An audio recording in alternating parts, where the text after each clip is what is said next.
So now we'll hear from, Ashlea Bassham? They say, tell me. Bassham?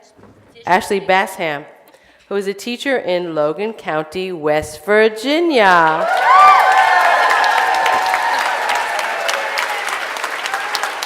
And was a leader in this spring's mass strike of teachers that just rocked the world. And she's very nervous, so let's make her feel really good.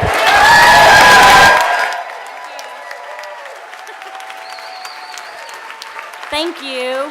The wine helped with nervousness, so thank you all for having me. My husband and I are both public employees in the state of West Virginia. He's a corrections officer.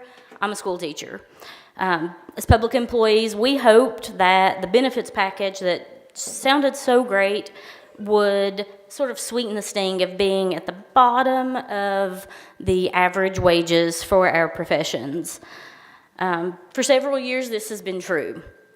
But over the past few years specifically, we've noticed creeping costs in our health care, as well as just changes to our benefits packages, rising premiums and deductibles, more expensive medications, fewer in-plan providers, prior approval being needed for just even the simplest of tests or procedures.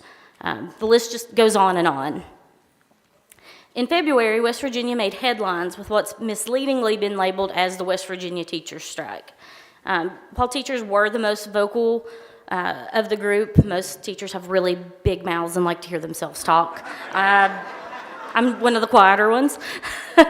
We were joined in our fight by bus drivers, by our secretaries, by our paraprofessionals, by our custodians, by our cooks, our superintendents. Thank you. Our superintendents even stood with us, and they canceled school for the days that we were out for the work stoppage. Low wages and a ton of anti-public education bills that were being introduced were definitely part of why we went out. But it was never just a teacher's strike, and it was never just a strike over low salary. The main reason that we had this collective outrage was the fact that there were these changes being proposed to the Public Employees Insurance Agency, or PEIA, which is the agency that provides health care coverage for the over 200,000 West Virginia public employees.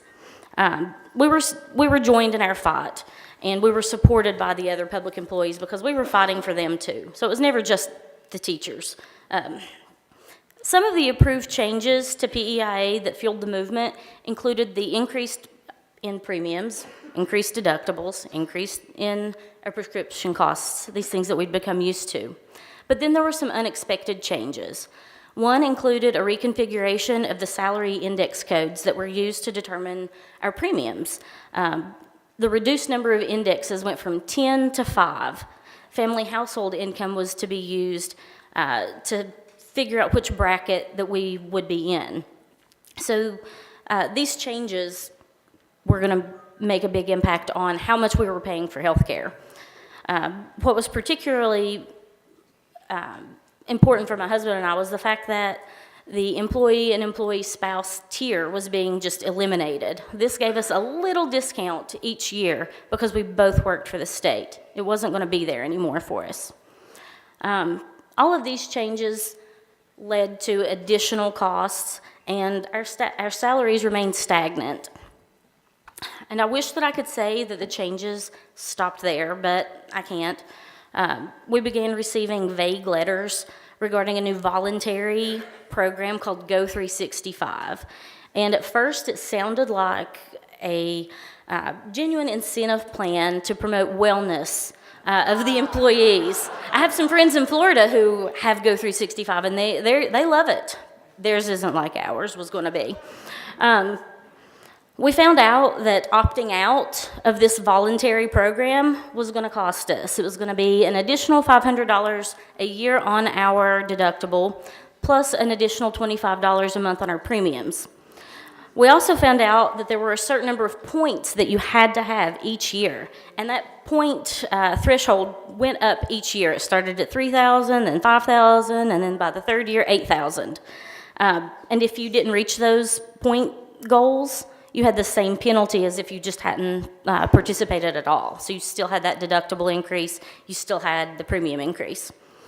And we had to track those points, and the preferred method was through the Go365 app, where we were encouraged to use something like a Fitbit or an Apple Watch, something like that, I used to track my steps, to not only just track our steps, to track our sleep, to track our workouts that we did not complete.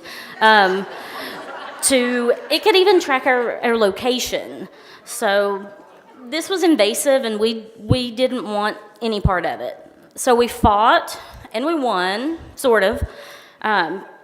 We had a 9-day work stoppage, and the most harmful anti-education bills either died on the floor or in committee. We received a 5% pay increase for all West Virginia public employees, not just teachers.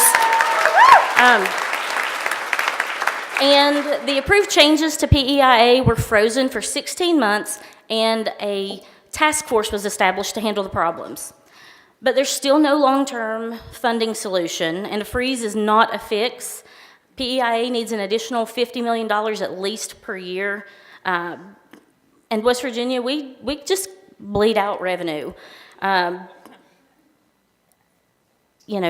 million a year lost to cuts in corporate income tax. Our state won't increase the revenue or increase the tax for the natural gas severance taxes, and they've done away with the business franchise tax. And I know that these problems aren't unique, and that's what makes it even more important. Working people across the United States, we shouldn't have to fight so hard to be able to go to the doctor, to be able to buy our medicine. We shouldn't fear bankruptcy because we get sick. We shouldn't have to attend meetings with our governor and this appointed task force where we have to share our sad stories, and they tell us, I'm sorry for your luck, and we give solutions, and our solutions just aren't good enough. We shouldn't have to go on strike and bargain for something that should be a right rather than a privilege. Though funding of PEIA is our immediate concern, healthcare costs, they're still going to keep going up and up and up, and there's always going to be a need for additional funding. Medicare for All would assure access to affordable healthcare for everyone. This West Virginia teacher and many other West Virginia public employees are committed to continuing the fight. So, thank you all.